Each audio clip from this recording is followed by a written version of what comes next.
China Current is a weekly news talk show from China to the world. We cover viral news about China every week and also give you the newest updates on China's cutting-edge technologies. Let's get started.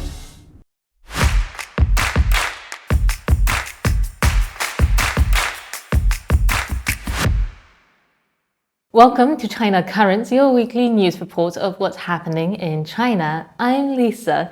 In this episode, the US military's secret disinformation campaign was exposed, and the WHO revealed how they discredited COVID as China virus. The second senior officials meeting of the Second Horn of African Peace Conference convened in Beijing.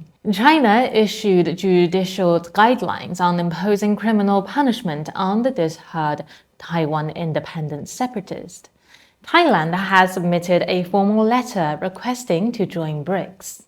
$2.8 million from China is due to arrive in Kenya to assist in restoration from the recent floods. Record rains paralyzed China's southern cities, issue highest flooding alert.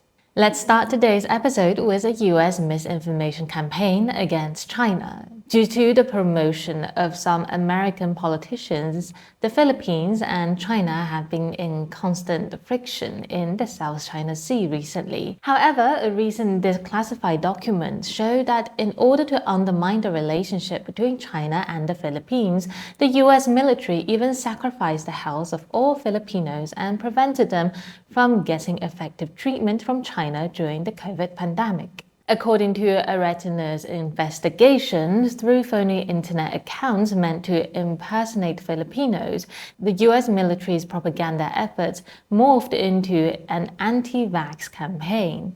Social media posts decry the quality of face masks, test kits, and the first vaccine that would become available in the Philippines, which is China's Sinovac inoculation.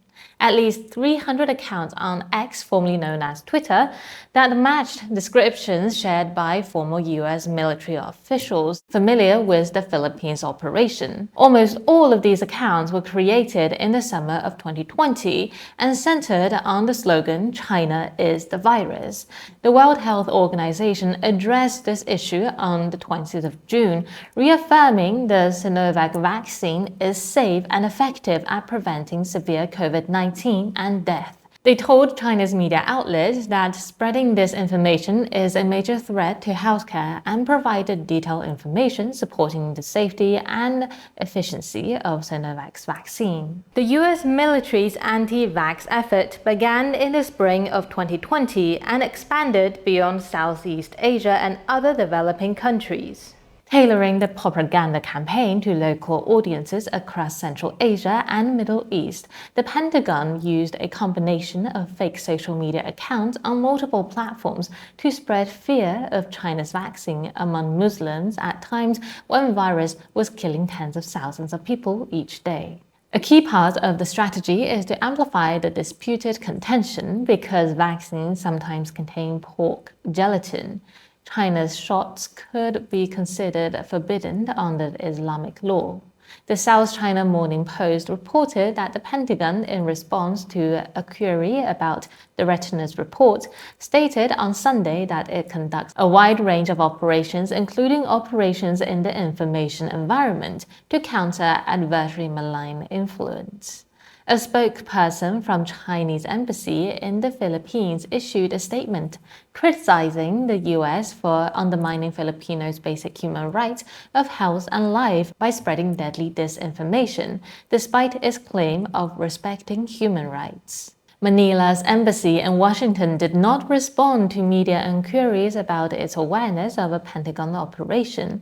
However, a spokesperson for the Philippines Department of Health stated that the finding deserved to be investigated and heard by the appropriate authorities of the involved countries. Some aid workers in the Philippines, upon hearing the US military misleading campaign, expressed outrage. In the United States, public health expert briefed by retinas on the Pentagon's secret anti-vax campaign condemned the program, stating it endangered civilians for potential geopolitical gain.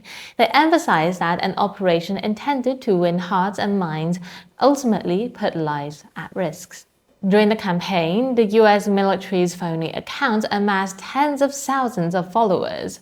The full extent of the disinformation campaign by the Pentagon and the impact it may have had on COVID-19 death by dissuading people from getting vaccinated cannot be determined clearly. The WHO emphasized that using vaccine as a political weapon can have severe consequences. While a senior military officer involved in the program admitted, "We weren't looking at this from a public health perspective. We were looking at how we could drag China through the mud." Next up, a step forward for China-African relations.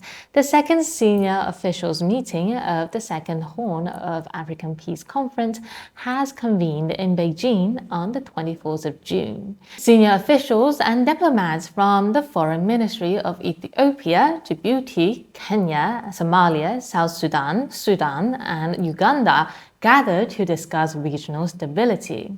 The Initiative of Peaceful Development in the Horn of Africa is a solution introduced in early 2022 by China to assist the region in achieving long-term stability and development through unity and self-strengthening. Special Envoy for the Horn of Africa Affairs of the Chinese Ministry of Foreign Affairs Xue Bing addressed the Security Council briefing on Somalia during the meeting. He emphasized the international community should adhere to the Somali-led and Somali-owned principle and avoid external pressure and interference or imposing any governance model.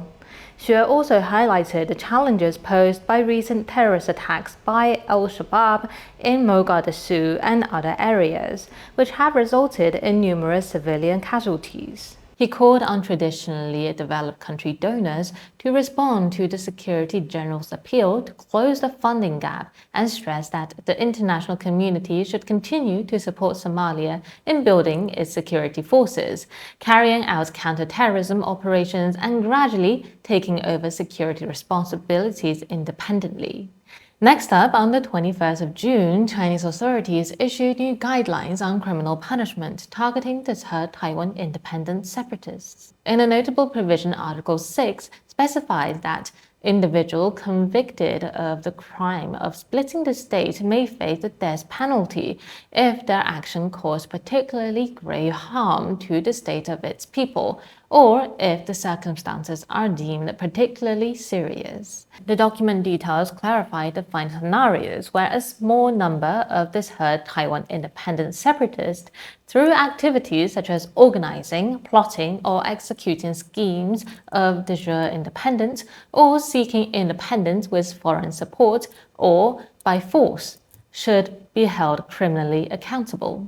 Additionally, those who colluded with foreign or overseas institutions, organizations, or individuals in committing these crimes are subjected to harsher punishment. These guidelines take effect immediately upon release, mandate that all relevant legal proceedings adhere to due process, ensuring suspects and defendants retain their litigation rights, including the right to defense and the right to appeal.